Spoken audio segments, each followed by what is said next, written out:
আমাদের ডায়েটরির কথা খেয়াল করি, আমরা যা খাই দেখেন এটাও করাপ্ট করে ফেলছে, আমাদের খাদ্যাভ্যাস পরিবর্তন করে দিচ্ছে। আমরা এখন কি খাই দেখেন, প্রসেসড ফুড খাই, টিনজাত দ্রব্য যেটা আছে খাদ্য এটা আমরা খাই, জাঙ্ক ফুড খাই, ফাস্ট ফুড খাই, জেনেটিক্যালি মডিফাইড আমরা ফুডগুলো খাই।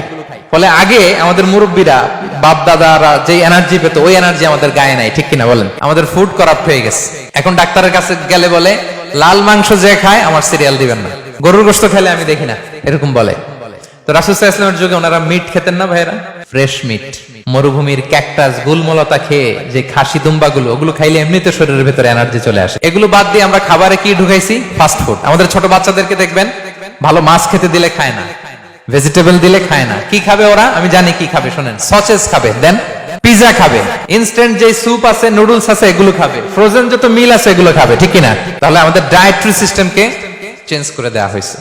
আমরা অনেকে মনে করি আমরা বোধহয় এখন খুব আরামে আছি, সুখে আছি, আমাদের বাপ দাদারা 14 পুরুষ এরা বোধহয় আরাম করে যায় না। এটা ভুল, অ্যাবসলিউটলি রং। আমাদের দাদা পরদাদারা যে সুখ করে গেছে ওই সুখের সও আমরা দেখিনি। নিজেদের হাতে রোপণ করা শাকসবজি তারা খেত, পালা গাভীর দুধ খেত, নিজেদের পুকুরের মাছ খেত, না আছে ফরমালিন, না আছে মেডিসিন, না আছে কেমিক্যাল, খালি এনার্জি আর এনার্জি।